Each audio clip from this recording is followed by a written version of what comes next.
Baik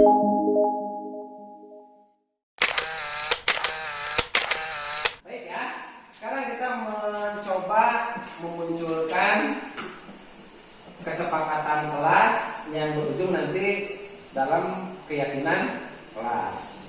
Ya, seperti yang Bapak katakan tadi, dalam kesepakatan kelas ini mengandung nilai-nilai kebajikan. Contohnya apa? Jujur, mandiri, apalagi disiplin, tolong menolong. Apa? Ayo. Rapi dalam berpakaian. Hah? Rapi dalam berpakaian. Bagus gak? Bagus. Oke, simpan dulu ya. Satu, rapi dalam berpakaian. Lanjut. Bertanggung jawab dalam menjalankan piket kelas. Bertanggung jawab dalam menjalankan piket kelas. menjalankan piket kelas. Kenapa? Kalau suka ada yang tidak piket. Nah, supaya tidak piket. Kenapa harus piket gitu kan? Kenapa harus piket? Jaga kebersihan kelas. Kenapa harus bersih kelas gitu kan? Nah, supaya nyaman belajarnya. Bagus ya. Jadi yang kedua apa? Bertanggung jawab dalam piket kelas. Sebelah sini laki-laki. Apa kira-kira ada nggak? Menjaga perkataan. Hah? Menjaga perkataan. Menjaga perkataan. Bagus nggak? Menjaga perkataan. Santun dalam berbahasa. Nah, bisa ya? Santun dalam berbahasa. Berarti menghargai orang lain. Bagus. Tiru. 4. Nah, Ibadah tepat waktu. ibadah. Tepat waktu. Nah, bagus ya. Nilai apa itu? Keagamaan. Ibadah tepat waktu. Waktunya zuhur langsung sholat. Biasa masuk opat namanya. Nah, Namun disiplin dalam apa? Ayo. Disiplin dalam apa? disiplin dan tempat waktu. Disiplin dan tepat waktu. Bagus nggak? Hah? Disiplin dan tepat waktu. Oke. Punya berapa kita? Cukup? Ya. Tidak harus banyak-banyak, tetapi ini betul-betul dipahami, disepakati bersama, harus diyakini bahwa nilai-nilai ini memang baik, perlu untuk diri kita. Paham? Itu ya? Oke. Nah, sekarang kita tuliskan dalam kertas. Nih, Bapak punya kertas ini. Ya. Nanti siapa yang suka menggambar, yang tulisannya bagus, yang tulisannya rapi, nah, bisa ditulis dalam kertas ini, lalu ditempelkan pada kertas karton. Setelah jadi, kita tempel di mana kira-kira ya? Nah, itu ya seperti itu. Ini supaya kelihatan, gitu kan?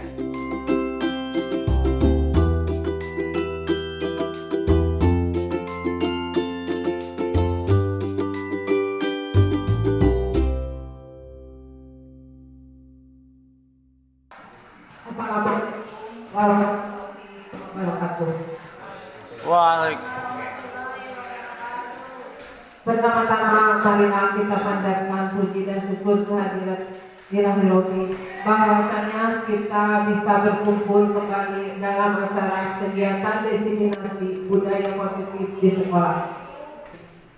Runtunan acara di sini terdiri dari 4 rangkaian acara. Yang satu adalah pembukaan, yang kedua arahan kepala sekolah, yang ketiga paparan materi diseminasi dipandu oleh moderator, yang keempat adalah doa. Assalamualaikum warahmatullahi wabarakatuh. Alhamdulillah, alhamdulillah. Salatu wassalamu ala Muhammadin wa ala alihi wa sahbihi. Di pagi hari ini kita dapat berkumpul dalam rangka diseminasi budaya positif di sekolah. Itu di SMP Negeri 1 Acapaya. Pengibasan yang harus dilakukan oleh calon guru,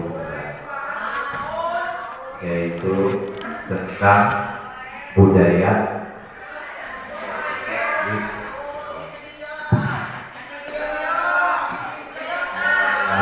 dengan adanya acara ini betul-betul ada ikhlasnya bagi sekolah, terutama bagi rekan-rekan semuanya.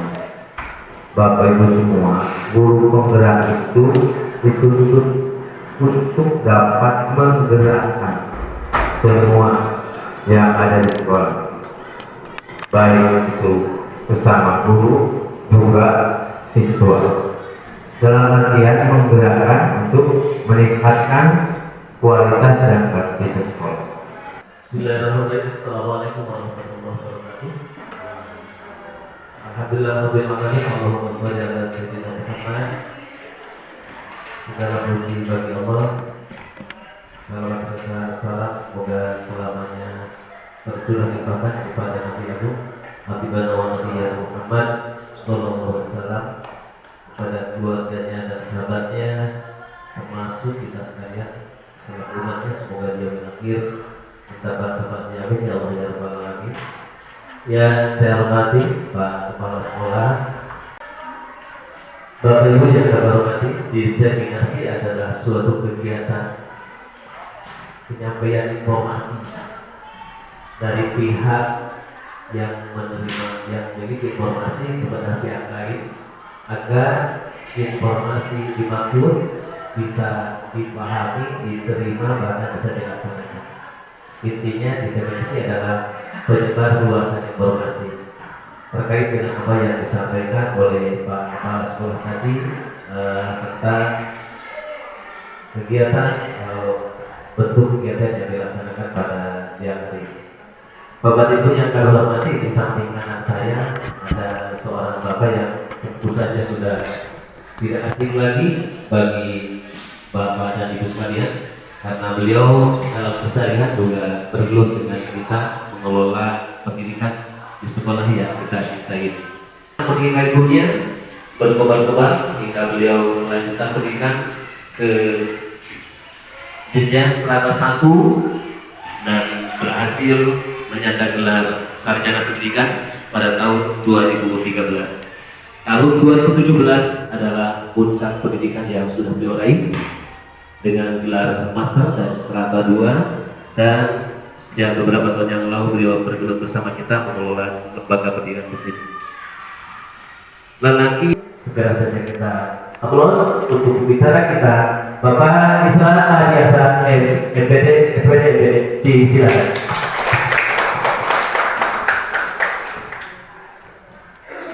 Bismillahirrahmanirrahim. Assalamualaikum warahmatullahi wabarakatuh.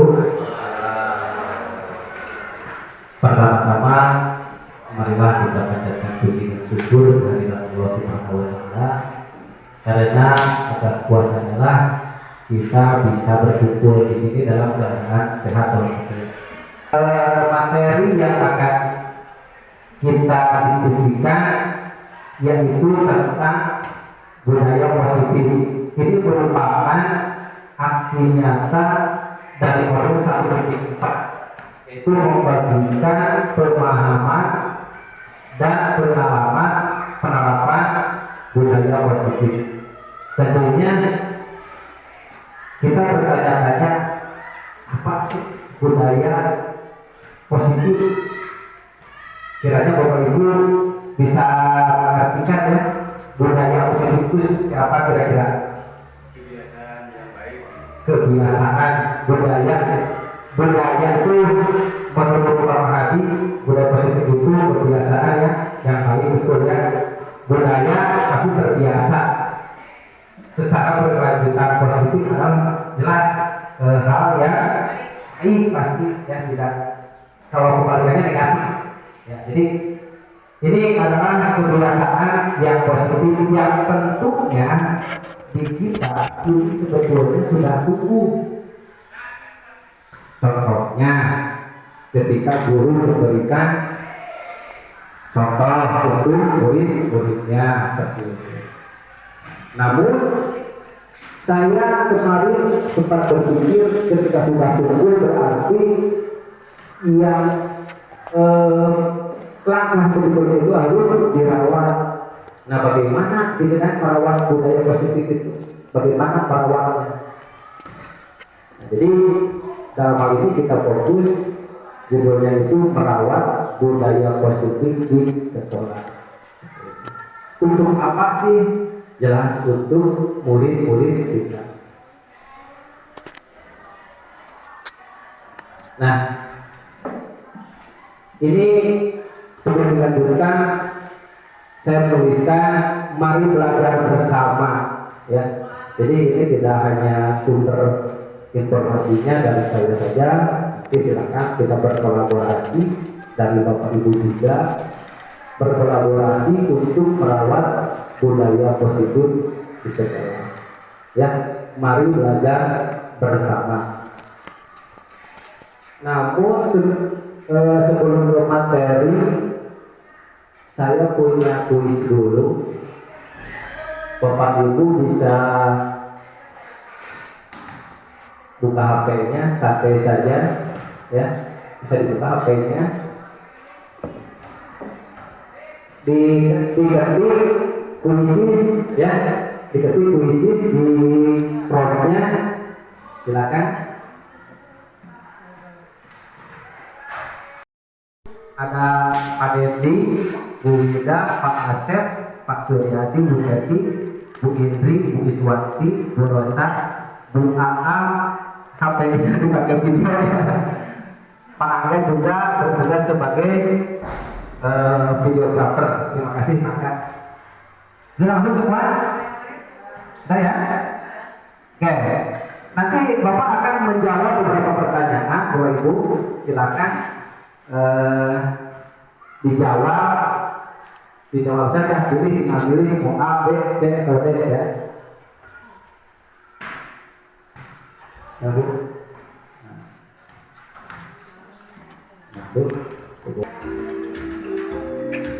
Moron pasti. Itu.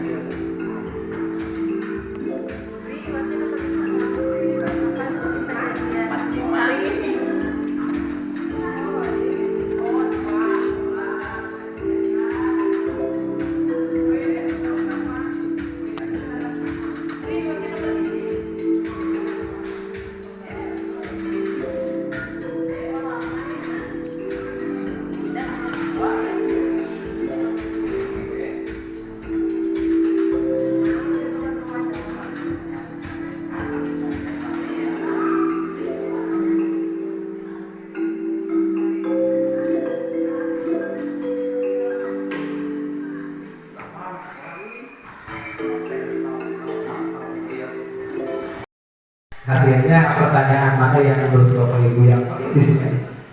Alamat. Kapan kita gajian? Ah, ya. Jawabannya apa? Jawabannya Hari ini. Alhamdulillah.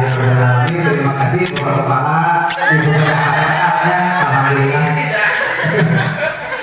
Semangat ya Bapak Ibu, kata sudah gajian. Ya, alhamdulillah. Itulah beberapa materi yang akan kita pelajari ya. Teknologi salah bios dan aja ya. Nah ini hasilnya. Oh, yang pertama itu merasa kebutuhan buat merasa alhamdulillah ya. Nanti setelah kegiatan ini katanya mau bertraktir. Nah itu ya, tapi secara garis besar kita sudah berarti ya, karena poin warnanya hijau, rata-rata hijau, berarti sudah adalah gambaran bayangan, namun mungkin terjebak dengan satu aplikasinya, kedua memang ada bahasanya mungkin yang berbeda. Dilanjutkan dulu, kita simpan dulu sesi ini, kita lanjut kepada materinya. Nah, Bapak Ibu, ini yang akan kita pelajari konsep-konsep intinya. Yang pertama, perubahan paradigma yang kedua disiplin positif, yang ketiga motivasi perilaku manusia, yang keempat keyakinan kelas, yang kelima kebutuhan dasar manusia, yang keenam segitiga restitusi, dan yang terakhir posisi kontrol restitusi. Alhamdulillah itu banyak juga ya. Pak Yanti sedang mencatat. Nanti Bapak Ibu boleh mengambil softfile PPT-nya ya. Kalau tidak catatan ini, tapi kalau mau mencatat ya silakan boleh. Dilanjut Bapak Ibu, yang pertama perubahan paradigma belajar. Saya menuliskan 4 kata. Kira-kira kalau judulnya adalah perubahan pembelajaran dengan paradigma baru, Bapak Ibu akan memilih kata yang mana? Satu berpusat pada guru, yang dua berpusat pada murid, ketiga membelajarkan, dan keempat mengajar. Kalau judulnya pembelajaran dengan paradigma baru, Bapak Ibu mau memilih apa? 3. Membelajarkan. 4. pada murid. 4 itu berpusat pada guru. Mengajar. Urutannya 1 berpusat pada guru, 2 berpusat pada murid, 3 membelajarkan, 4 mengajar. 2. Yang lain Bapak Ibu bisa memilih 2 berpusat pada murid. Yang lain? Yang 3 mengajar. Belajarkan. Ada yang memilih selain 3, 2, 3? Membelajarkan. Ada yang selain 2, dan 3?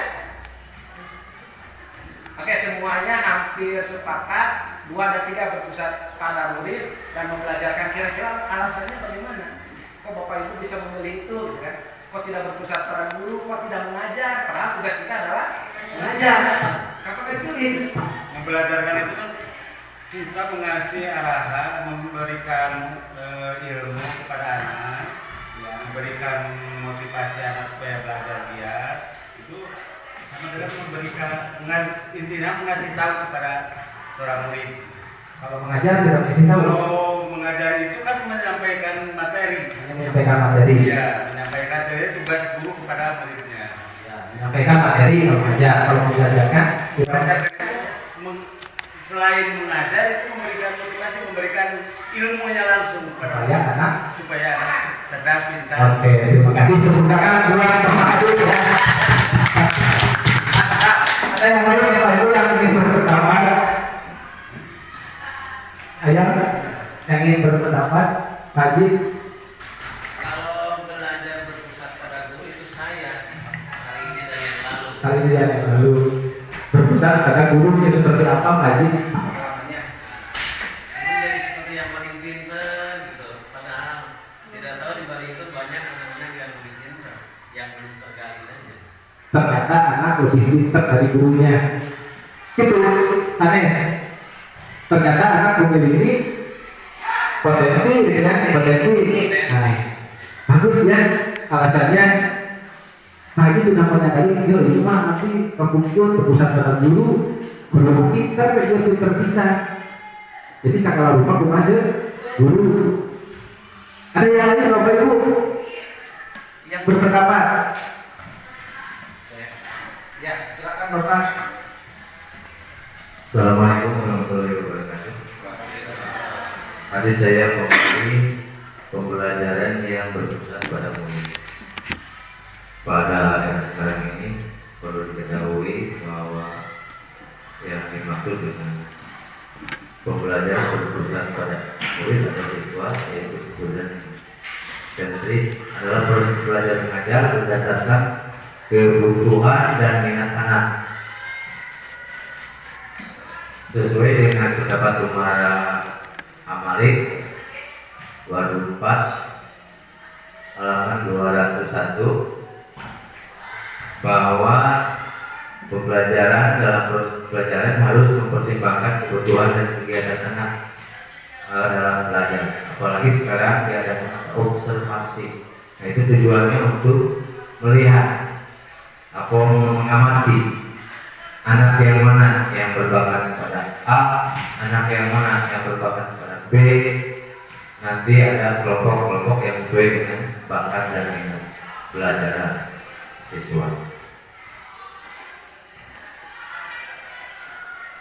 Sistem yang harus dibangun adalah dalam yang berpusat pembelajaran berpusat pada murid adalah sistem tanpa mengandalkan pengajaran dari guru saja. Jadi, tapi ada kelemahannya apabila minat siswa dalam membaca itu masih kurang, tentu itu adalah suatu kelemahan yang menjadi kendala dalam pembelajaran yang berpusat pada murid. Hanya itu mungkin yang bisa saya sampaikan. Wassalamualaikum warahmatullahi wabarakatuh. Waalaikumsalam warahmatullahi wabarakatuh. Luar biasa, Pak Kepala ini sangat mencerahkan ketika menyampaikan bahwa pembelajaran berpusat pada murid. Yang lain murid dulu kan? Oke, sama ya. Nah, tadi saya menangkap ada kalimat dari pertama Pak Mahadi bahwa dalam membelajarkan itu siswa bisa belajar mandiri, sebetulnya berbeda dengan mengajar.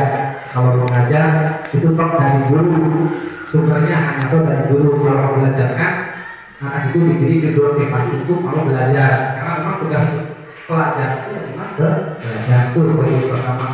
Kemudian dari Pak Hedi Ismail berpusat pada guru. Tadi saya menangkap bahwa siswa itu mempunyai potensi yang beragam, yang beragam macam-macam.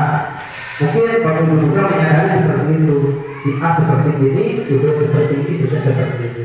Baik bakat, minat, kemudian kesiapan dalam belajarnya dan lain sebagainya. Intinya berbeda dengan karakteristik yang unik itu siswa. Kemudian dari Pak Kepala saya menangkap bahwa pembelajaran ini harus berpusat kepada murid. Artinya muridlah yang harus mandiri belajar seperti itu. Jadi menyebutkan beberapa tahapan. Baik, saya rasa 80% suaranya mengarah kepada berpusat murid dan membelajarkan. Kita lanjut dulu.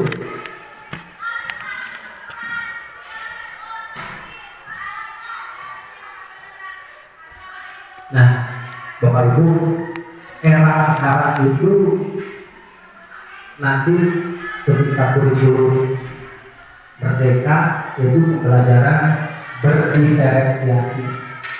Apa yang ada di benak Bapak Ibu ini sebetulnya pembelajaran berdiferensiasi. Seperti yang tadi dikatakan bahwa anak-anak ini atau murid ini memiliki karakteristik yang berbeda-beda. Lalu apa definisinya? Di sini bahwa pembelajaran berdiferensiasi ini adalah usaha guru untuk menyesuaikan proses pembelajaran di kelas untuk memenuhi kebutuhan pelajar individu. Itu kan definisinya. Berarti kalau anak yang gaya belajarnya visual secara visual, berarti kita harus menyiapkan media-media yang berhubungan dengan gambar. Gitu kan? Kalau anak yang memiliki gaya belajarnya auditoris melalui pendengaran, berarti kita harus menyiapkan media yang berhubungan dengan audio. Baik Bapak Ibu yang membacakan informasi itu atau Bapak Ibu mengambil rekaman yang jelas bisa diterima dengan anak dengan cara pendengaran. Atau ada anak yang melihat gambar lemah, mendengarkan lemah, sukanya itu pakai kinestetik, ya melakukan. Nah itu bisa menggunakan media yang lain. Itu bila dilihat dari gaya belajar. Intinya di sini tidak hanya fokus ke guru berceramah. Jadi anak memerlukan media untuk belajar sesuai karakteristik masing-masing. masih. Bapak Ibu menyadari ya di kelas beda-beda. Ketika saya juga sempat saya menjelaskan materi anak-anak ini adalah ini kadang yang menanggapi dengan serius. Oh berarti kalau yang menanggapi anak itu seru kayak belajar dengan auditory. Bahkan ada yang ketika melihatkan gambar anak lebih cepat, atau anak dibawa keluar lingkungan lebih masuk. Karakternya berbeda-beda. Seperti itu. Jadi pembelajaran diferensiasi ini usaha untuk menyesuaikan proses pembelajaran di kelas untuk memenuhi kebutuhan belajar individu setiap murid. Kita lihat bukan contoh saja. Yang bukan contoh pembelajaran diferensiasi yaitu memaksimalkan gaya belajar sesuai keinginan guru. Nah ini bukan pembelajaran diferensiasi. Pokoknya kamu dengarkan, Bapak sedang menjelaskan ini, Ibu sedang menjelaskan ini, kamu tulis, kamu kerjakan sama berarti itu bukan pembelajaran diferensiasi. Tapi yang bagaimana contohnya mengatakan aset yang tadi, mengatakan dikatakan dulu siswa berdasarkan kemampuan, berdasarkan minatnya, berdasarkan gaya belajarnya. Oke, karena minat dan minat. Bapak Ibu kalau membuat penugasan sama atau beda? Kira-kira sama enggak? Biasanya sama. Sedangkan minatnya beda-beda, gitu kan? Nah, apakah itu pembelajaran diferensiasi ketika memberikan tugas yang sama? Kalau dilihat dari diferensiasi seperti bukan. Harus bagaimana? Ya mungkin ya sesuai dengan minat. Misalkan dalam tujuan pembelajarannya siswa dapat menjelaskan KWST. Tugasnya bisa karena dia suka ngomong, suruh ngomong di depan. Ayo kan ke depan. Ini adalah ini. Anak yang gak punya ngomong, gak bisa ngomong, maksudnya gak bisa ngomong di depan dengan gambar. Cuma kamu gambarkan, tapi gambar itu bisa memahami sebagai media untuk memahami. Saya mau dengan grafik Pak, kata anak. Maka kabel seperti itu. Saya mau ditulis aja karena ditulis karena beda-beda seperti itu. Itu yang dimaksud pembelajaran berdiferensiasi. Lebih lanjutnya nanti akan khusus tentang materi pembelajaran diferensiasi. Yang terpenting sekarang bahwa Bapak Ibu sama-sama sepakat pembelajaran diferensiasi ini kita sebagai guru memang perlu memvariasikan media pembelajaran sampai kepada pendekatan terhadap anak. Lebih lanjutnya nanti di sesi berikutnya. Bisa diterima Bapak Ibu? Kita lanjut dulu ya. Untuk apa? Nah ini di dalam kurikulum merdeka kita mengenal profil pelajar Pancasila. Alhamdulillah di kita sudah melakukan beberapa kegiatan yang berhubungan dengan profil pelajar Pancasila, yaitu proyek yang dari rumah itu. Nah ini ujungnya nilainya ini satu, beriman kepada Tuhan. Jadi sejak pendidikan karakter dari dulu sampai sekarang pasti ada. Kemudian kreatif, gotong royong, mandiri, bernalar kritis, dan berkebinekaan global. Ini dimensi profil pelajar Pancasila, nilainya.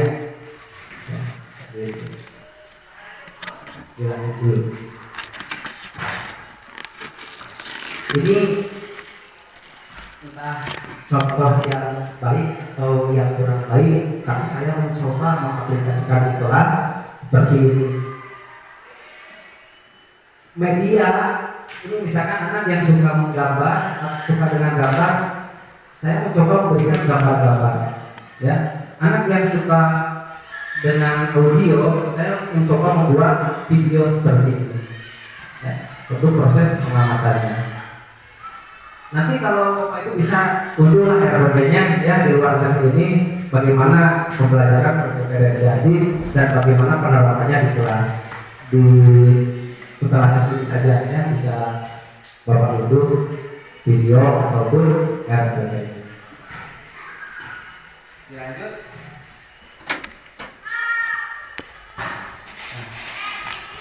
Ini disiplin materi yang kedua adalah disiplin positif. Apa sih disiplin? Apa sih positif? Gitu ya. Kira-kira apa Pak Bu disiplin? Oke, kita simak video foto. Disiplin itu memberikan sikap yang bagus terhadap murid. Terhadap murid, sikap yang bagus terhadap murid, bagus ya. Ada lagi. Intinya kalau disiplin pasti timbulnya positif. Nah, tentunya kalau disiplin pasti positif ya. Ada yang lain, Ibu? Ada yang berpendapat apa sih disiplin? Ketika melihat gambar ini, kira-kira saya disiplin di grup ada ini. Ada aturan yang baik gitu. Perilaku yang cenderung sesuai dengan aturan undang-undang. Najis perilaku yang cenderung sesuai dengan aturan atau undang-undang. Bagus ya, sesuai dengan aturan di sini. Bapak saya garis bawahnya sesuai dengan aturan. Ada lain? Yang lain? Kalau tidak ada, mari kita tanyakan ke diri kita sendiri. Bagaimana kita berperilaku? Ini dijawab di dalam hati Bapak Ibu saja. Mengapa kita melakukan segala sesuatu? Kan? Tidak ada jawabannya. Apakah kita melakukan sesuatu karena ada dorongan dari lingkungan atau ada dorongan dari yang lain? Bapak Ibu pergi ke sekolah, ya? Apakah ada dorongan?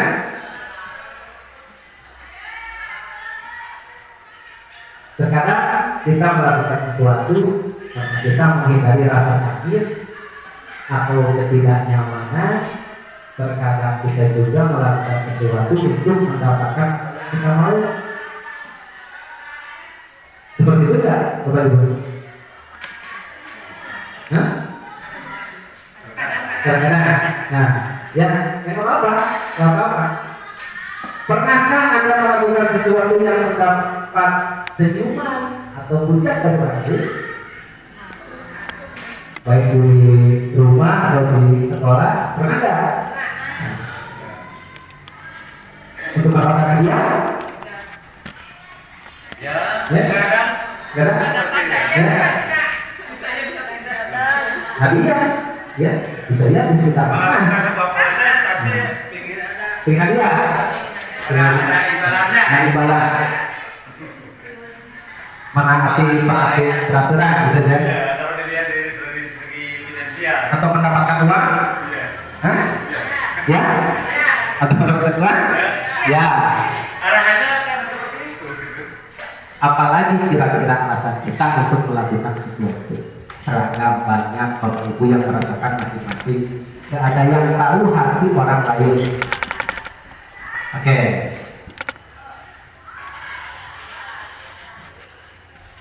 Nah ini, menurut KHD bahwa disiplin positif ini adalah kemampuan seseorang mengontrol diri dan menguasai diri untuk memilih tindakan yang mengacu pada nilai-nilai yang kita hargai agar tercapai tujuan yang mulia yang diinginkan. Ini menurut KHD, sepakat tidak? Bisa dipikirkan, sepakat tidak? Hah? Tadi menurut Bapak Ibu, ini menurut Ki Hajar Dewan Kara. Kalau sepakat, ya pastikan. Kalau nggak sepakat, pelajari. Dan saat ini saya sepakat, karena di sini ada mengontrol diri.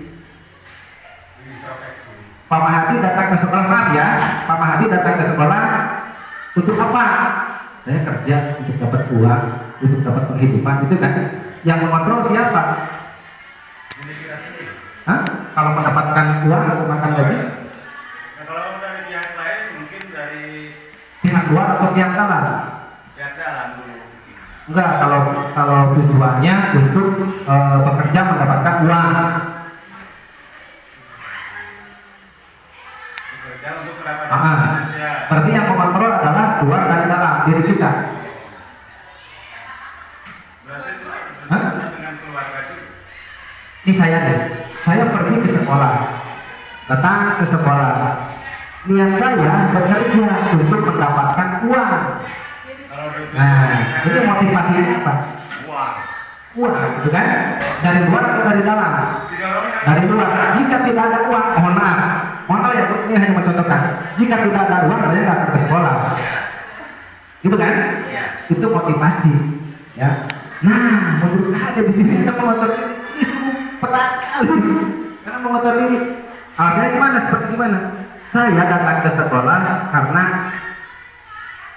bahwa saya ingin bisa disiplin, meskipun tidak ada dorongan dari luar, saya ingin tetap pergi ke sekolah. Memangnya rasa tanggung jawab. Ya, urusan rezeki, urusan apa itu urusan Gusti Allah. Yang penting sudah niat. Mohon maaf Pak Ibu, ini hanya mencontohkan saja arah mana ini maksud dari pemikiran KHD. Ini bukan pemikiran saya hanya menyampaikan, ya, bahwa ini mengontrol diri, memilih tindakan yang mengacu pada nilai-nilai yang kita hargai. Tadi saya apa sih, bertanggung jawab, disiplin, dan sebagainya. Itu disiplin, ya. Nah, sebagai pendidik, tujuan menciptakan anak-anak memiliki disiplin diri sehingga mereka bisa berperilaku pada nilai-nilai kebajikan universal dan memiliki motivasi intrinsik bukan ekstrinsik, karena ada hukuman, ada pujian, ketidaknyamanan. Contoh ke anak-anak, ketika anak-anak merapikan bajunya dimasukkan, karena apa? Takut dihukum Pak. Itu motivasinya dari luar. Kamu alasan memakai baju tadi masukan, kenapa? Supaya rapi Pak, enak dilihat, itu motivasi dari diri. Nah, itu yang diharapkan menurut KHD. Sudah nama bidang dinalbakan agama ikhlas, itu kalimatnya kira lakukan. Atau nanti Bapak bisa memberikan penguatan seperti itu meyakinkan ini. Disiplin positif, ada nggak perbedaannya? Ada ya? Luar dalam, motivasi luar, motivasi dalam. Oke, lanjut dulu. Nilai kebajikan mana gitu? Yang tadi beriman, bertakwa, kreatif, berkegiatan global, bergotong royong, bertransisi mandiri, nilai karakter, religius, nasionalis, mandiri, gotong royong. Banyak sekali ya Bapak Ibu nilai-nilai kebajikan: cinta Tuhan, mandiri, jujur, amanah, berkata bijak, percaya diri, kreatif, pantang menyerah, toleransi. Mengacu di sini, mengacu kepada nilai-nilai kebajikan. Atau yang lain banyak ya mengenai nilai kebajikan. Jadi si murid ini melakukan sesuatu berdasarkan pada nilai-nilai kebajikan. Bukan berdasarkan aturan, bukan takut hukuman, bukan mau hadiah. Jadi yang diharapkan, ya. Oke, bisa diterima ya Bapak Ibu. Kita lanjut karena waktunya. Nah ini ada motivasi tentunya ketika kita berbuat, ya. Motivasi merupakan dorongan yang timbul pada diri seseorang baik sadar maupun tidak sadar. Menurut yang bosan, ada 3 motivasi perilaku manusia. 1, untuk menghindari ketidakmenang atau hukuman. Kali ini saya akan ke Pangandaran memakai motor karena ada razia yang paling di bawah itu helm karena takut ditilang. Sebetulnya ya bukan takut, bukan mentaati, bukan menyadari untuk keselamatan, untuk menghindari ketidaknyamanan atau hukuman dari sebelumnya. Ya. Kedua, mendapatkan imbalan atau penghargaan dari orang lain. Ya. Dan yang ketiga, untuk menjadi orang yang mereka inginkan dan menghargai diri sendiri dengan nilai-nilai yang mereka percaya. Nah, tujuan dari disiplin positif adalah menanamkan motivasi yang ketiga. Bapak Ibu mengilham para murid, yaitu untuk menjadi orang yang mereka inginkan, menghargai diri sendiri dengan nilai-nilai kebajikan, bukan berdasarkan imbalan, bukan berdasarkan hukuman. Bisa diterima ya Bapak Ibu? Lanjut. Kalau terlalu cepat bisa disampaikan saja. Karena ini cukup banyak juga materinya.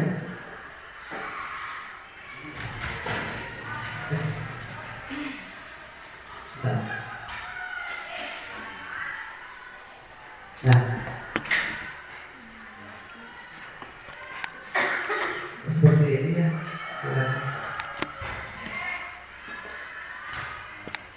Oke, ada hukuman, ada konsekuensi, ada restitusi. Hukuman, konsekuensi, restitusi. Siapa Bapak Ibu yang membacakan itu ada kalau aku disebut bocah bacakannya. IPA kurang menguasai pelajaran matematika sehingga pada saat pelajaran tersebut berlangsung dia lebih banyak berdiam diri atau menggambar di buku pelajarannya. Pada saat guru matematikanya Pak Seno menanyakan pertanyaan, IPA menjadi gugup dan tak sengaja menjatuhkan tasnya dari kursi, serta tiba-tiba menjadi gagap pada saat berupaya menjawab. Seluruh kelas pun tertawa melihat perilaku IPA yang bicara tergagap dan terkejut tersebut. Pak Seno pada saat itu membiarkan teman-teman IPA menertawakan IPA yang tergagap dan malu luar biasa, dan malahan minta IPA untuk maju ke depan dan berdiri di depan kelas.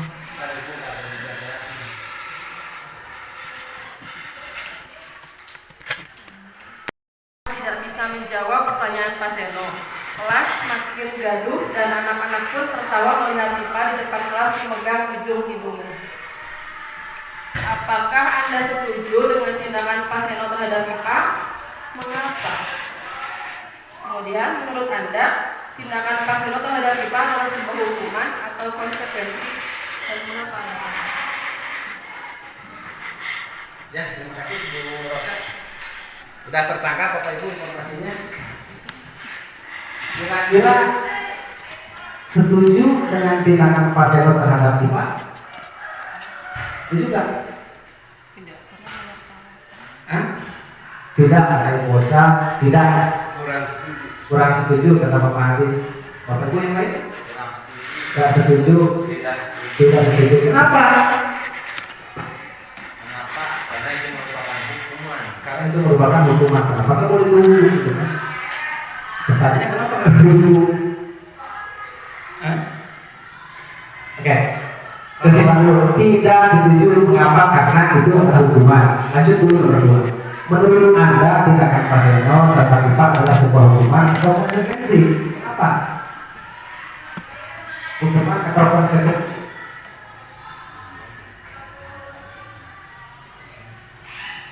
Memberikan hukuman itu mungkin memperingati dia yang menyalahi aturan atau tugas dari seorang guru. Bukannya hukuman seperti hukuman dari kepolisian, tapi itu hukuman guru, sebuah peringatan kepada anaknya, muridnya.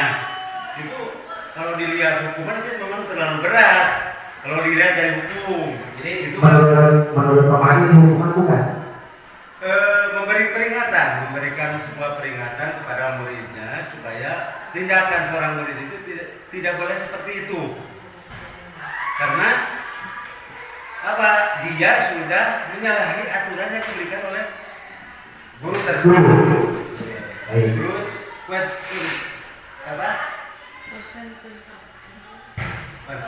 Intinya mengapa? Itu jadi memang guru harus konsekuensi.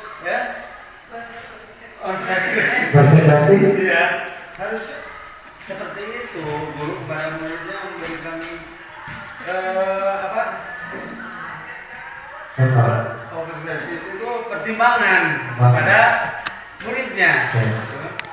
Karena sejelek apapun dia itu adalah seorang murid. Ya, itu anak kita. Semua juga anak kita. Kalau berbicara kalau Usman itu terlalu berat, itu teguran. Baik, terima kasih. Mari luar biasa ya dari sebuah permasalahan di kita simak kembali. Pada saat guru matematika Pak Teno menanyakan pertanyaan ke si Ipa gitu kan. Nah, kunaon gitu kan mengasih pertanyaan si guru itu tak sengaja menjatuhkan tasnya si Ipa itu tak sengaja si tasnya itu serta tiba-tiba di buku kakak kesian ketika itu hanya jadi gagal. Pada saat itu berupaya menjawab. Seluruh kelas tertawa menertawakan si Pak, karena gagap saya gagap ditertawakan menertawakan si Ipa karena gagap. Nah, Pak Seno pada saat itu membiarkan teman-teman IPA tertawa, gak ada tindakan, dibiarkan aja si IPA ditertawakan oleh teman. Wah, sehingga si IPA itu malu luar biasa, ya. Dan kemudian si guru atau pasien itu meminta IPA untuk maju ke depan, gesmah ditertawakan. Bermah dulu diperjuangkan ayo si pasien ya. Nah, ke depan berdiri di depan kelas sambil menunjuk hidungnya IPA. Benar begitu ya. Nah, IPA karena tidak bisa menjawab pertanyaan sehingga IPA makin sehingga kelas makin baku sebisa-bisa kita ya. Anak-anak pun tertawa melihat IPA memegang hidung-hidungnya. Ya. Apakah Anda setuju? Tidak. Ya. Mengapa? Karena satu tidak ada tindakan si gurunya ditertawakan malah suruh ke depan dan tindakan untuk baik si IPA. Kemudian alasannya apa? Membuat malu si IPA kan? Padahal si IPA itu tadi tidak sengaja menjatuhkan tasnya, ya. Kemudian memang kita tidak bisa menjawab. Menurut Anda tindakan pasien ini sebuah hukuman atau konsekuensi? Ini pilihan dua, hukuman atau konsekuensi? Hukuman atau konsekuensi? Nah, kita ketika melihat hukuman bukan berarti kita melihat hukuman di masyarakat. Kita ini fokus kepada sekolah, gitu kan? Ini hukuman atau konsekuensi? Hah? Ada yang hukuman, ada yang konsekuensi. Alasan hukuman, sifat. Kalau hukuman itu ada norma yang dilanggar, kalau konsekuensi itu akibat dari perilaku. Itu tadi ya. Nah ini termasuk mana nih? Konsekuensi. Ketika anak yang tidak bisa seperti ini begitu otomatis. Dia tasnya jatuh itu dia ditertawakan karena jatuhnya tasnya itu, jatuh tasnya karena dia buruk. Itu konsekuensi dari perilaku dia. Konsekuensi dari perilaku dia. Harusnya guru itu cepat tangkap seperti tindakan seperti apa yang kita harus lakukan kepada murid seperti itu. Karena tidak seorang temannya itu juga berkelakuan yang kurang wajar. Kurang wajar. Memalukan seseorang. Terima kasih ya jawabannya luar biasa. Di sini ada hukuman, konsekuensi, restitusi. Lanjut dulu. Guys, mana sih? Nah ini.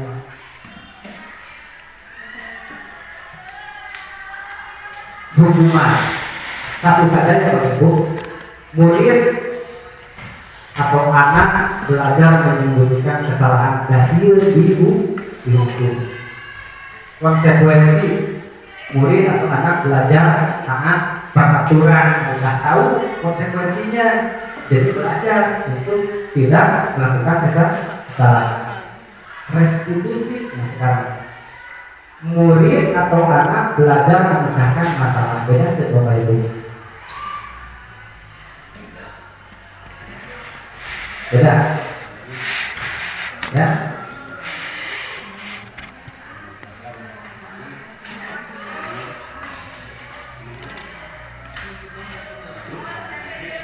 Yang kedua, mencoba mengontrol anak dengan penguatan negatif, membayar impas kesalahan. Tadi membayar impas kalau betul itu tidak, itu hukuman misalkan. Sekarang konsekuensi, mencoba mengontrol anak dengan perbuatan positif dan tidak tahu konsekuensinya. Dan yang ketiga, restitusi, anak paham bahwa dirinya sendiri yang pegang kendali kontrol. Apakah bingung? Membingungkan? Beda nggak antara hukuman, konsekuensi dan restitusi? Kalau konsekuensi kan anak IPA ditertawakan karena menjatuhkan tas. Nah itu konsekuensi ditertawakan oleh teman-teman. Nah kalau hukuman IPA dipanggil sama Pak Seno ke depan, nah, dan ditunjuk. Nah, itu mungkin hukuman bagi karena IPA nggak tahu bakalan disuruh ke depan tiba-tiba gitu kan. Menurut Pak Dedi itu adalah sebuah hukuman. Sedangkan kalau konsekuensi ini anak pasti tahu. Ini kan, ini ada apa Bu? Ini ada misalkan ini adalah air minum 5 gelas. Tiba-tiba saya mesti lakukan seperti ini. Konsekuensi atau hukuman ketika terkena seperti itu. Ini pasti konsekuensi karena sudah tahu harus membetulkan tempat mengembalikan ke tempat semula. Kalau hukuman nggak tahu gitu kan. Kalau begitu ini kembali ke sekolah, bukan hukuman di masyarakat. Sedangkan kalau restitusi ini anak belajar menyelesaikan masalah. Ketika bersalah itu tidak dihukum, dengan tidak diberikan konsekuensi, tapi anak itu belajar menyelesaikan masalah. Nanti ketemu di slide berikutnya. Ya, yang penting di sini kita mengetahui ada hukuman, konsekuensi, restitusi, minimal ada bedanya. Ya, nanti muncul di slide berikutnya. Ya, seperti apa restitusi?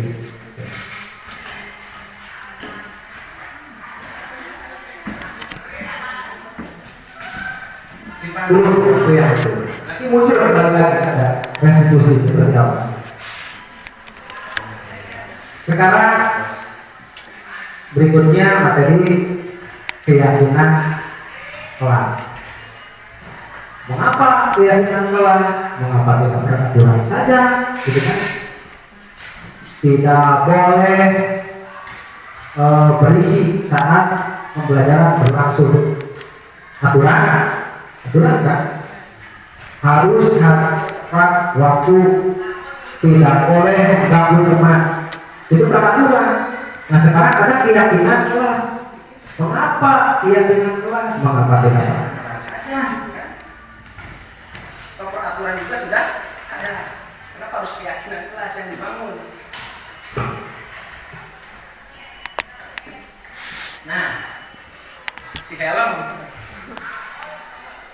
Ketika Bapak Ibu melihat ada yang tidak pakai helm, kewajiban memakai helm Undang-Undang Nomor 22 Tahun 2009 pakar lintas angkutan jalan pasal sekian. bunyinya Setiap orang yang mengemudikan sepeda motor dan penumpang sepeda motor wajib menggunakan helm dan memenuhi standar nasional Indonesia. dalam hal menggunakan helm harusnya didasari dengan keyakinan keselamatan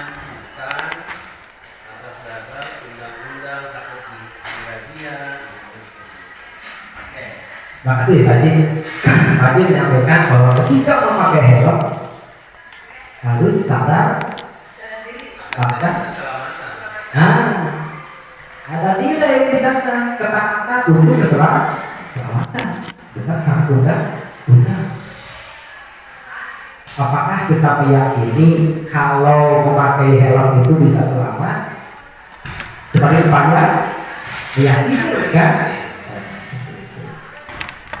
Selanjutnya wajib pakai masker, bahkan kedua masker juga betul sebagainya. Kemarin kasus COVID-19 semua wajib pakai masker. Kaki ini itu juga wajib, gitu kan? Peraturan pemerintah. Selanjutnya bahwa memakai masker itu menjaga mengantisipasi kemungkinan dari penularan dari seseorang kepada seseorang, dari kelompok kepada individu kepada kelompok. Itu tidak bisa terjadi seperti itu. Penularan penyakit dan itu berhubungan dengan kesehatan. Pak Haji ketika di masker meyakini masker bisa melindungi diri kita, itu kan? Kenapa harus keyakinan kelas? Seperti itu. Nah, keyakinan itu nilai-nilai kebajikan dan besar yang disepakati secara tersirat lepas dari latar belakang suku, agama, budaya. Keyakinan yang tadi dengan nilai-nilai kebajikan.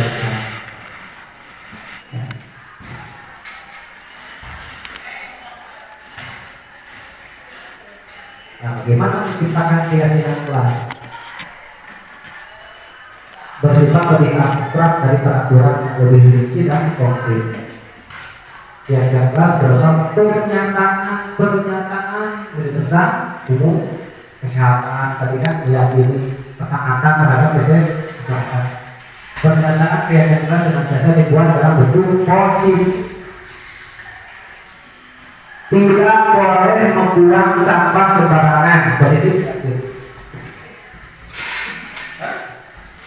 Tidak boleh membuang sampah sembarangan. Positif negatif dari kalimatnya. Negatif tidak boleh. Benar. Kalau positifnya sebenarnya apa? Buang sampah pada tempatnya. Nilainya banyak seperti apa? Dan sebagainya. Dampaknya. Keyakinan kelas sebaiknya sesuatu yang dapat diterapkan di lingkungan tersebut di kelas. Ya, semua kakak kelas hendaknya itu berkontribusi dalam pembuatan keyakinan kelas. Kalau aturan bapak ibu membuat aturan di kelas itu dilibatkan ya, tiba-tiba aturan. Iya aturan kelas 7. Iya aturan SMP tertata bagi boleh dilibatkan kan? Menyusunnya tidak kan? Begitu aturan. Tetapi dengan keyakinan kelas ini dilibatkan untuk apa? Itu kan? Supaya mereka yakin terhadap nilai-nilai kebajikan tersebut. Nah, bersedia meninjau kembali keyakinan kelas dari waktu ke waktu. Bapak Ibu, saya mencoba menerapkan ini di kelas, membuat keyakinan kelas. Kita lihat cuplikan videonya. Nanti bila ada kekurangan, Bapak Ibu, Bapak boleh ya, saya juga proses belajar bagaimana menerapkan keyakinan kelas. Ini hanya usaha saja saya dalam menerapkan keyakinan kelas.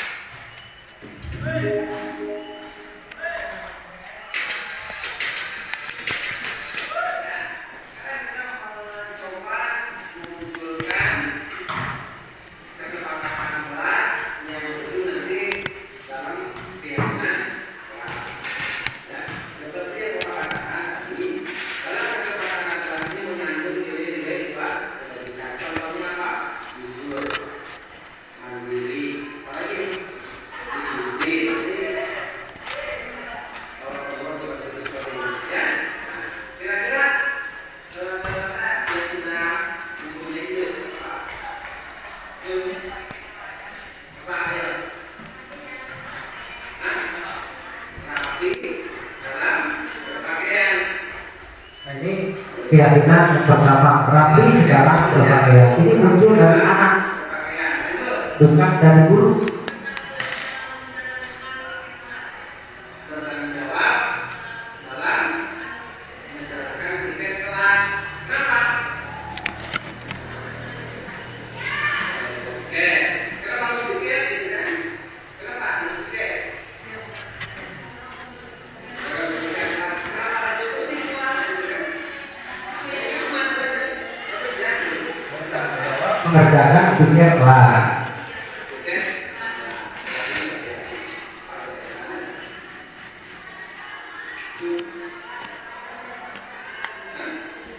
Menjaga perkataan, udah menjaga perkataan.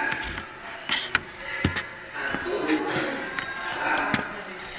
berbahasa.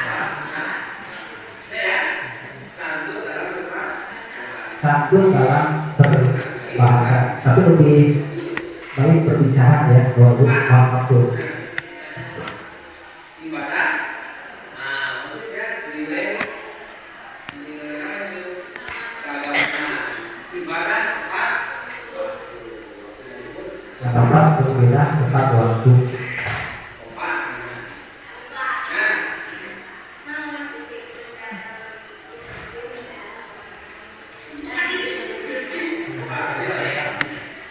dalam disiplin disiplin dan tepat waktu. Ya, di sini yang kelima disiplin dan tepat waktu.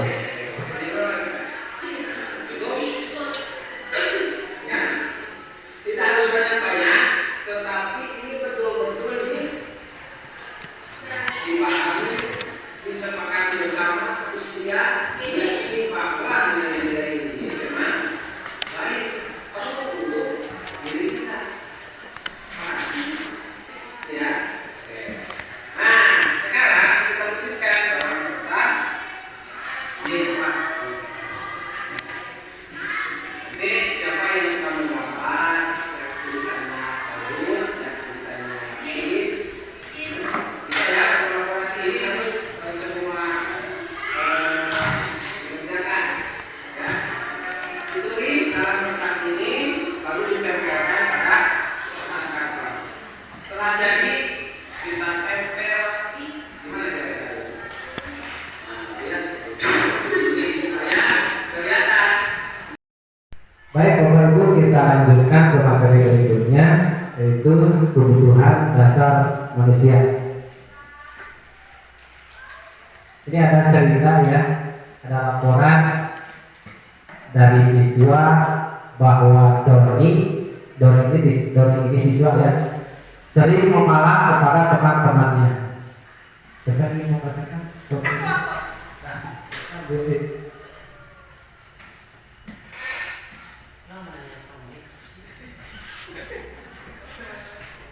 Dalam kasus ini, Doni ini apabila ditanya kenapa memalak, jawabannya adalah karena lapar.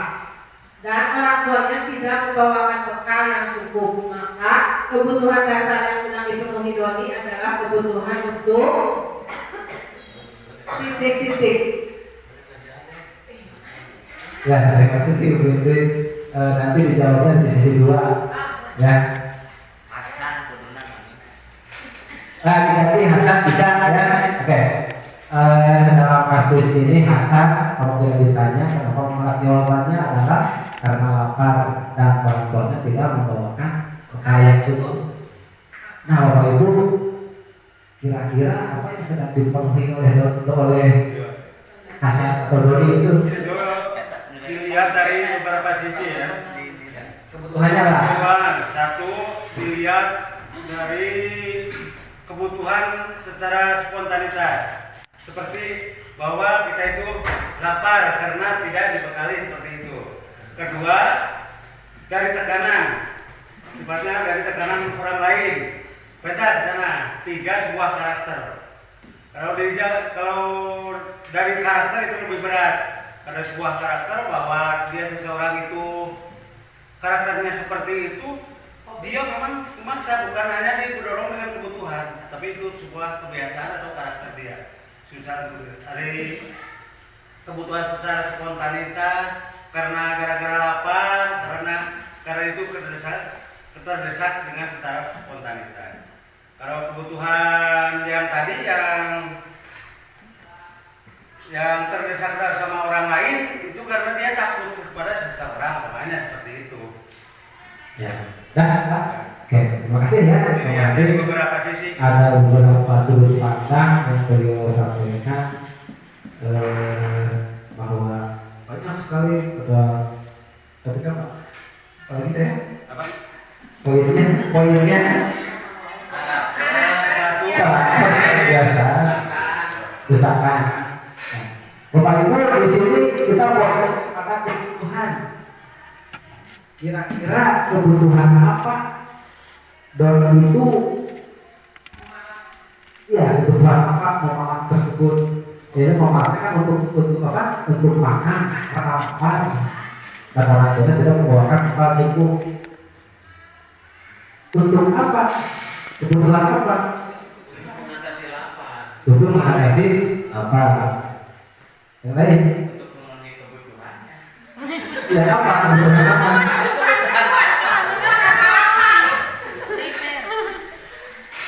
Mau dijawab dulu atau lanjut dulu? Primer.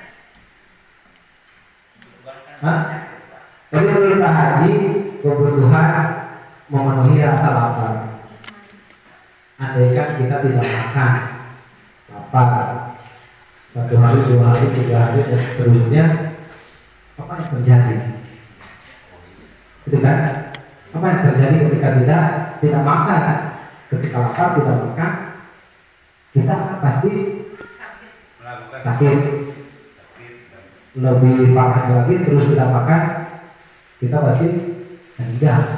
Itu kebutuhan makhluk, ya, baik manusia ataupun hewan. Berarti di sini kebutuhannya itu adalah untuk apa? Mungkin mau mempertahankan hidup. Awalnya dari sini karena lapar. Lapar itu untuk mempertahankan hidup kan? Oke, bisa diterima? Oke, lanjutnya. Yang kedua saya bacakan saja. Apabila doi menjawab alasan memalaknya karena dia merasa senang karena temannya memperhatikan. Ketika temannya melaporkan tindakannya itu pada gurunya. Jadi si doi itu merasa senang ketika temannya melaporkan kepada gurunya dan gurunya memberitahu orang tuanya, sehingga orang tuanya jadi memperhatikan dia.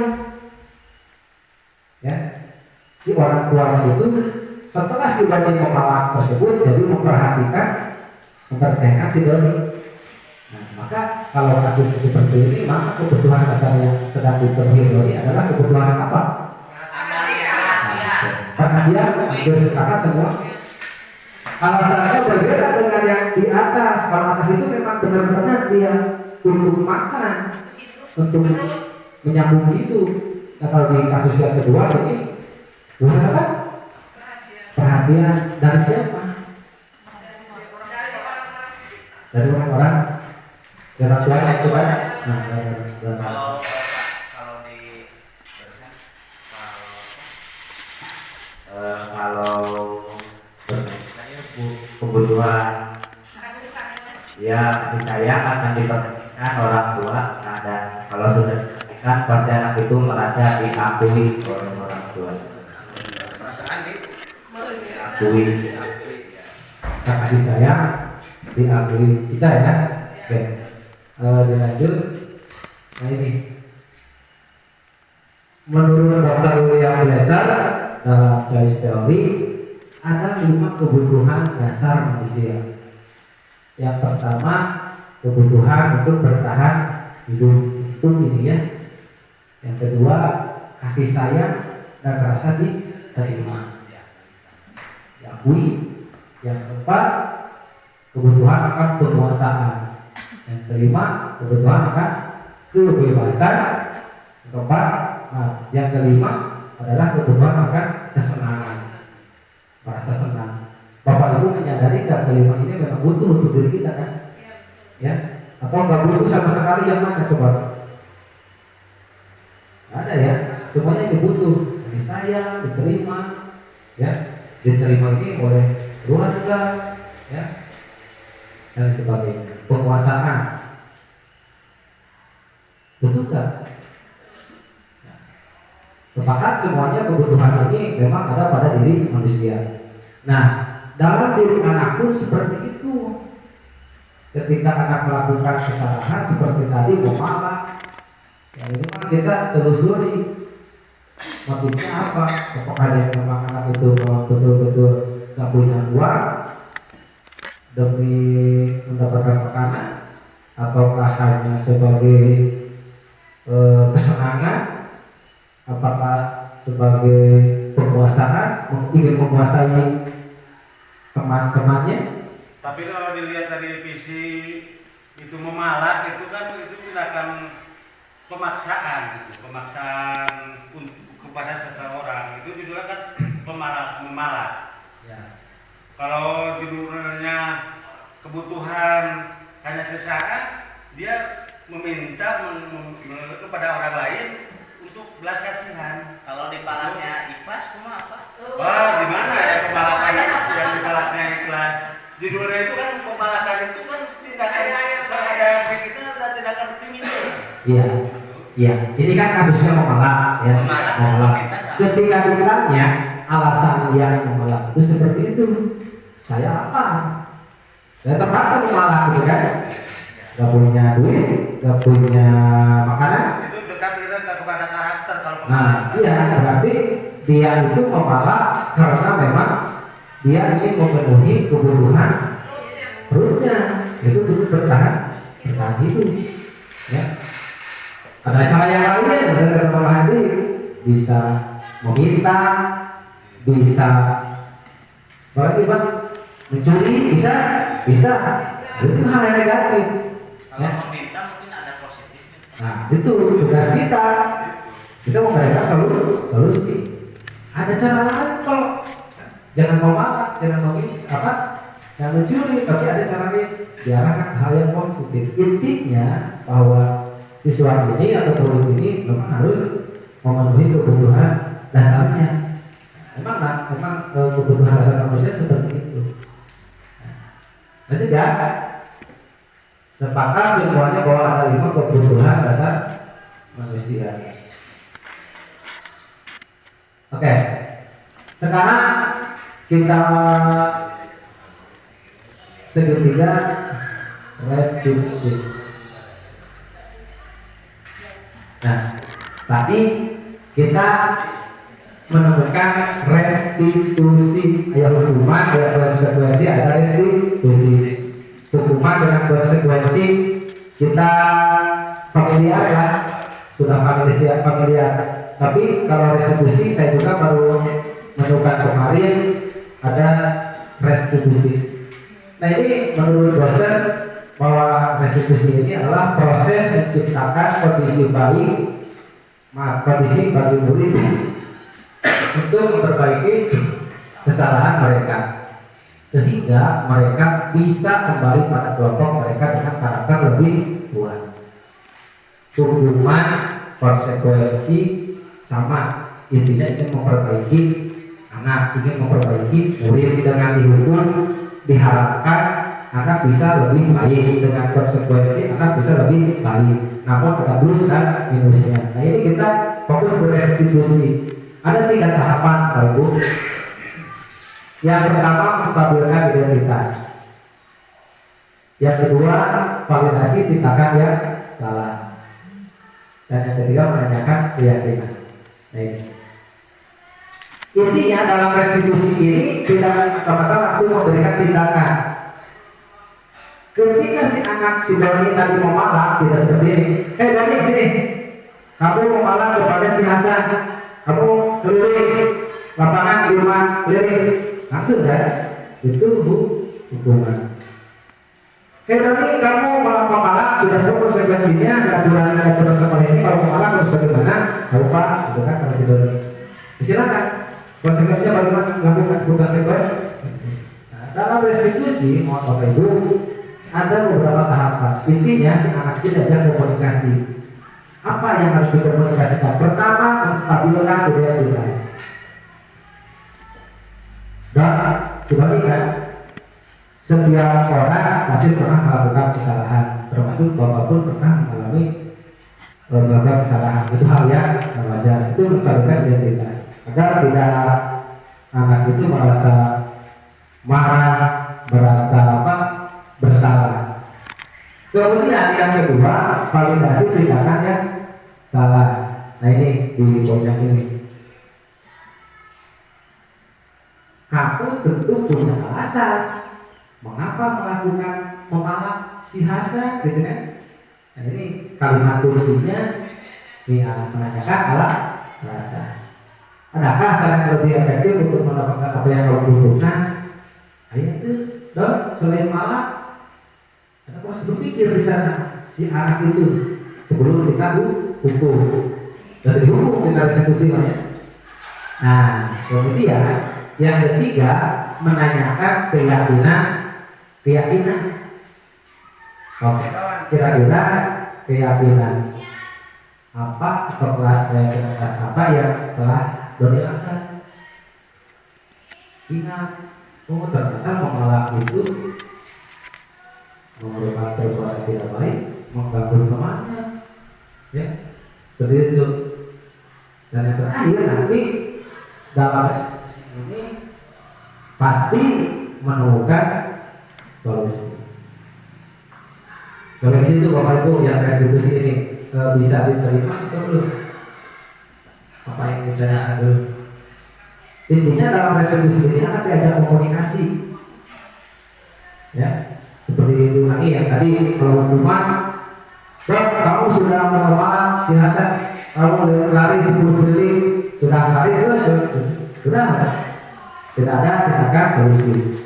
Dan apa kamu sudah menolak, konsekuensinya apa? Ya coba diatur, harus begini, pakal lakukan, tuh kan?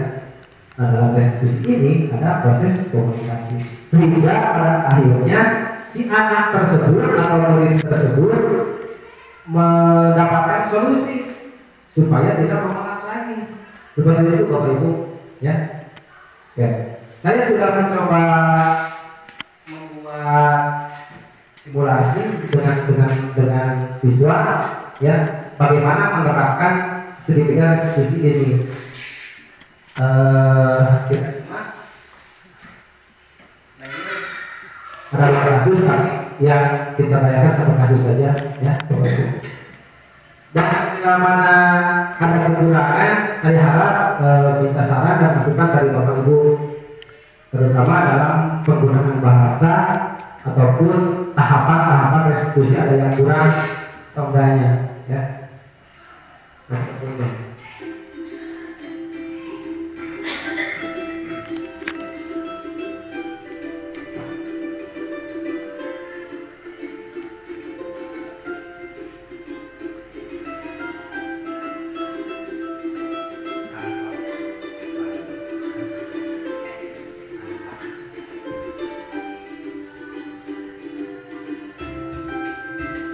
Itu saya juga masih meraba-raba bagaimana tahapan ini, tapi saya mencoba melakukannya.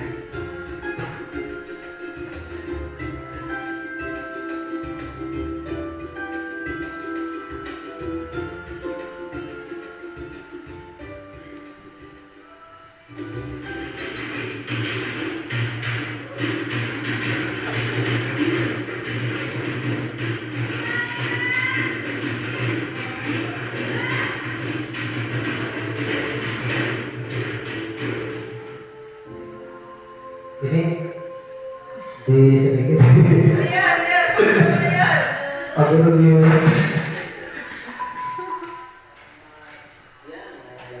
Ini belum dilihat, ini sebagai dari tugas. Rizky sudah mengetahui belum alasan Bapak memanggil Rizky? Tidak. Baik, begini ya.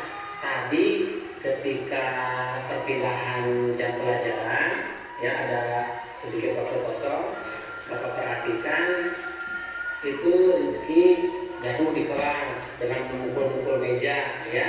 tentunya itu bisa mengganggu teman yang lainnya. Betul nggak? Itu dilakukan tadi kan? Nah, ya. Baik, tentunya ketika berbuat salah itu hal manusiawi ya. Bapak juga pernah mengalami seperti itu ya. Nah, di sini Bapak tidak akan mencari siapa yang salah, apalagi bukan untuk menghukum rezeki ya.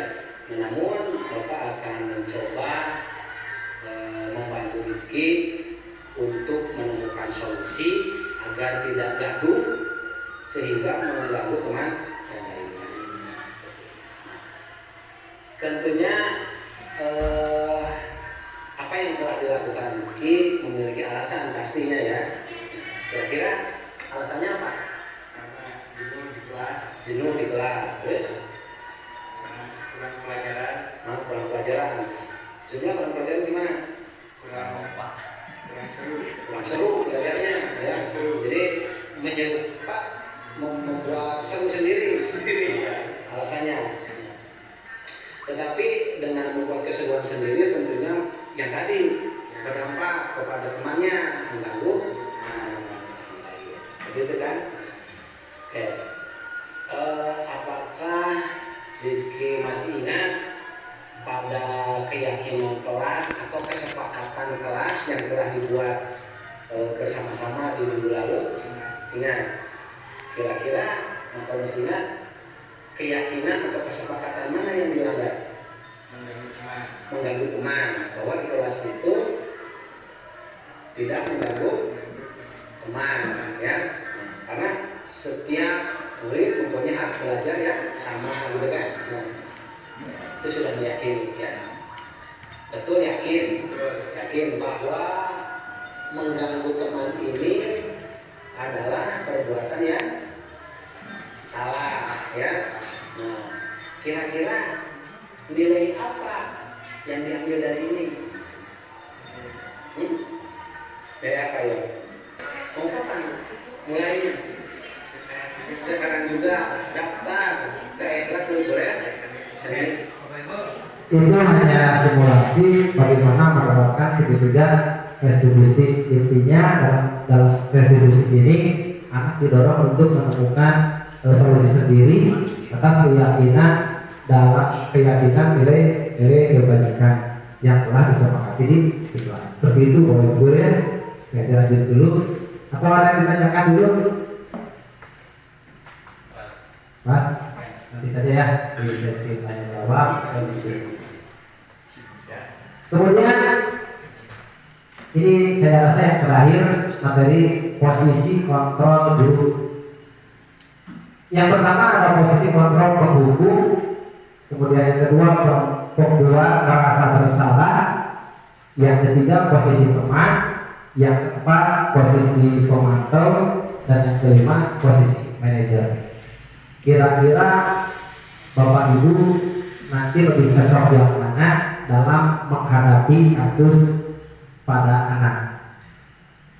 Adapun karakteristiknya ini berbeda-beda ya. Penghukum, guru, menghati-hati, menunjuk-nunjuk, menyindir, membagi-bagikan, menyakiti, baik fisik ataupun psikis, itu menghukum. Masa? Hati-hati. Kamu sudah tidak sekolah selama 1 minggu, jadi nawa dan sebagainya. Nah, itu karakter ketika memposisikan sebagai penghukum, menghati-hati, menunjuk-nunjuk, menyindir dan sebagainya. Yang kedua, membuat merasa bersalah. Guru berusaha menunjukkan kekecewaan yang mendalam. Kira-kira kemana Pak merasa bersalah? Jadi saat itu merasa bersalah. Tolonglah Hasan, kamu sudah selama 1 bulan tidak sekolah.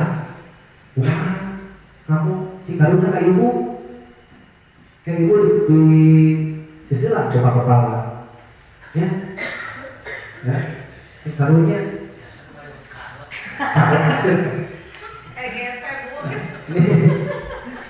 buat bersalah. Kalau menyadari ya. Ketika posisi teman, guru membuat alasan-alasan untuk muridnya. Bukan ya. Sebagai kita seperti teman saja. Ya, misalkan siasat terlambat. Ada yang mencontohkan kumaha kira-kira bagaimana kalimatnya ketika siasat terlambat.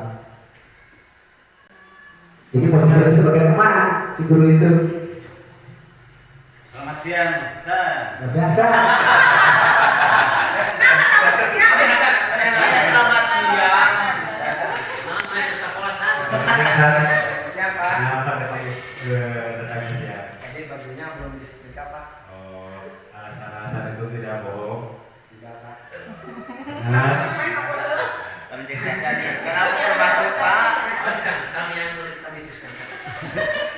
kalau karena kamu Pokoknya wangi. ini berbagi yang berbagi kembali karena kamu ditonton sama teman-teman yang lain karena tidak ada kamu itu sudah dianggap kurang baik. Melanggar. Jangan melakukan lain ya.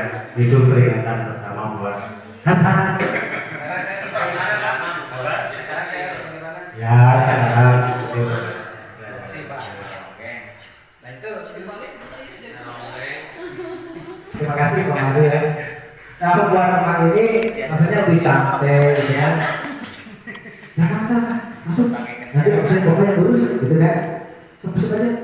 Seperti gunakan duit. Absen kan ibu bapak ya, ini sebagai teman ya, berani gitu kan. Posisi sebagai teman. Oke, itu ya. Yang berikutnya kalau guru begitu dan menunjuk dengan menanyakan peraturan akan apa konsekuensinya. Jadi gimana ya? Sebagai pemantau. Jadi di samping pemantau itu guru menghitung dan mengukur dengan menanyakan apa peraturan dan apa konsekuensi. Kemudahan jelas, kemudahan itu sederhana ya. Cuma kira-kira dalam posisi pemantau berperan sebagai guru pemantau, ya ada? Oke, si salah nggak ada salah. Si Hasannya Hasan kesiangan. pemantau. Rasanya sudah 3 hari. Ya, ini si Hasan, si Hasan. Si Hasan datang ke badannya. Si Hasan. Itu sudah sebelum bangun. Aduh, pakai rekaman, Ya. Dari mana kau baru datang? Dari Baru. Dari tadi. Dari warung. Ya. Sudah berapa kali kamu tidak masuk? Lupa Bu. Lupa. Kalau lupa berarti kamu sudah banyak Ya. tidak hadirnya dibanding dengan hadirnya. Ya Bu. Ibu hitung ini di absen. Kamu sudah banyak tidak masuk sekolah. Ya Bu. Dihitung-hitung sudah lebih dari 6 bulan. 1 bulan. Ini ibu lihat kalau dari absen 1 bulan ini kalau misalkan untuk ke kelulusan atau kenaikan mungkin sudah terlalu banyak. Ya Bu, maafkan nggak sanggup. Ya. Terus kamu tahu tidak peraturannya kalau misalkan banyak bolosnya ke sekolah? Nggak tahu Bu. Tidak tahu. Peraturan di sekolah itu kalau misalkan absen apalagi apa itu lebih dari 1 bulan mungkin itu nanti ada konsekuensinya, mungkin kamu tidak akan naik kelas atau misalkan kamu tidak akan lulus sekolah seperti itu. Terima kasih Bu.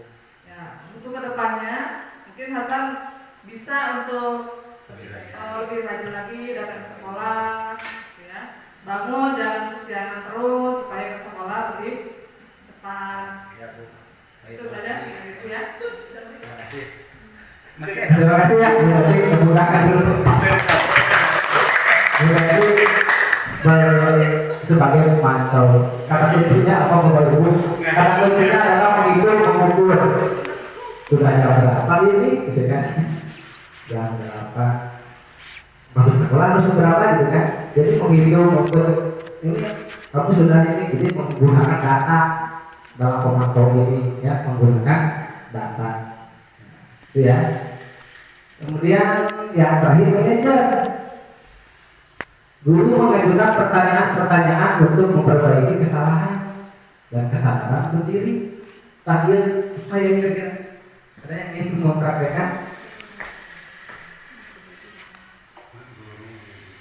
Guru mengajukan pertanyaan-pertanyaan untuk memperbaiki kesalahan dengan kesadaran sendiri. Apa yang telah Bapak ibukan pada segitiga restitusi yang tadi lebih berfokus kepada solusi, misalkan ketika si Hasan terlambat, ya terlambat, kira-kira Yang pertama ditanyakan, yang pertama ditanyakan jelaskan kenapa terlambat dan sebagainya. Ini melebihi pada solusinya. Kira-kira solusinya Hasan sudah terlambat bagaimana? Ada nggak yang mau bisa membantu supaya tidak terlambat di rumah atau di mana gitu? Suka tidur jam berapa? Oh tidur jam 9 misalkan atau jam 10. Oh berarti nanti bangunnya jam berapa? Seterusnya ya ditanya dulu tidur ke arah sana. Setelah itu yang tadi apa? Memperbaiki kesalahannya dengan kesadaran sendiri yang tadi restitusi yang tadi, ya. Jadi ditanyakan kira-kira solusinya bagaimana? Ada nggak yang bisa membangunkan di rumah? Ada Pak? Misalnya siapa? Nenek. Terus sama siapa lagi selain nenek? Kalau tidak ada nenek, ada Pak? Ibu misalnya. Sehingga sampai menemukan solusi, ya. Jadi tidak dihukum dan tidak mendapatkan konsekuensi kalau yang ini. Jadi berfokus kepada solusi. Nah Bapak Ibu, kelima positif orang ini adalah sebuah pilihan, ya, tergantung kasusnya. Kalau yang ringan-ringan, saya rasa posisinya juga lebih cocok, karena kita nggak usah marah-marah. Kalau marah-marah itu kan capek juga. Kalau hal-hal yang sederhana gitu kan, kasus-kasus sederhana tidak melakukan tugas atau apalah. Tapi nanti mungkin berbeda dengan ya kasusnya agak berat, harus yang mana posisinya seperti itu, ya. Dalam artian tidak setiap kasus ideal harus yang ini posisinya, ya. Jangan sampai ini nanti ketika anak misalkan hanya tidak mengerjakan tugas langsung dituntut, belum tahu alasan. Nah itu yang saya tangkap seperti itu, ya. Ibu, ya, sebelum sesi diskusi barangkali ada yang perlu dibahas kembali atau ditanyakan, nanti sebelumnya silakan Bapak Ibu untuk membuka HP-nya masing-masing. Saya kirimkan di grup linknya untuk mengisi refleksi singkat saja, 1 kalimat pun cukup. Bapak Ibu tinggal mengetik komen atau komentar sebelumnya diberi nama dulu, misalkan Dedi, kemudian ada grup resmi. Nggak usah panjang-panjang Bapak Ibu, ya, 1 kalimat juga cukup. Nah,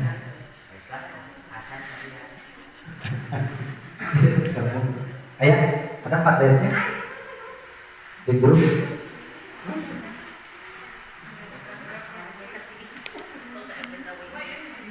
Ya, di komen sama dulu, nanti lalu jawaban.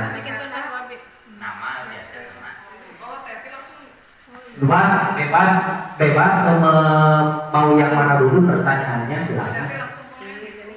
Komen, nama, terus langsung jawaban. Bagaimana perasaan Bapak itu? Ditulis aja Pak itu jawabannya, jangan hanya nama.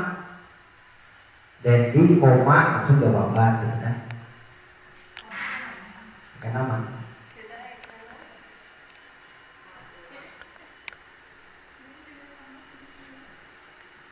Jangan dulu di enter sebelum nanti. Ya, diulangi nggak apa-apa.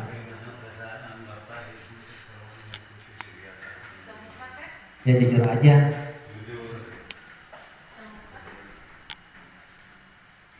Wanti menjadi lebih terbuka dengan cara menghadapi siswa yang berbagai sikap dan karakter bagus.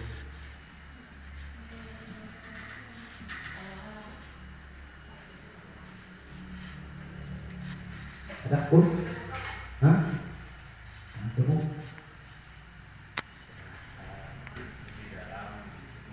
Oh, aku manusia.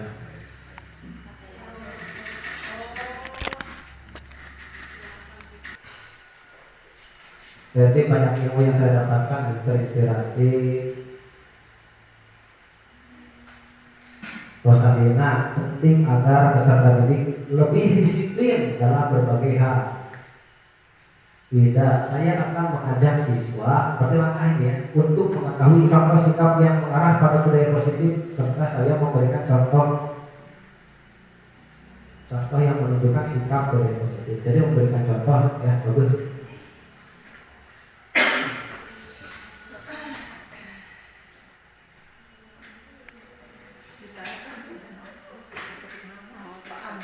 Nah, Bapak Ibu, baik ya, kita ini bisa dilanjutkan nanti di rumah ya, sambil memahami lebih dalam lagi.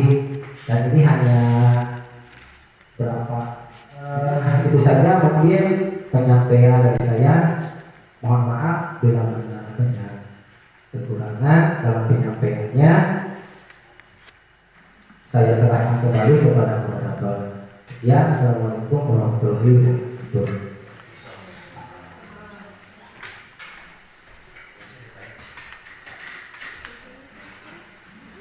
Demikian Bapak dan Ibu sekalian, aplaus dulu untuk pertanyaan kita. Baik, alhamdulillah, mudah-mudahan tidak puas, agar semangat mengaji lagi semakin dilakukan oleh Bapak dan Ibu sekalian. Bapak dan Ibu tidak menutup kemungkinan mungkin ada hal yang ingin ditanyakan. Insya Allah kami akan buka termin tanya jawab, namun kami bertanya dulu. Jika ada, insya Allah akan buka termin untuk tanya jawab dan sebentar kita diskusikan. Tapi kalau tidak ada, itu tidak masalah.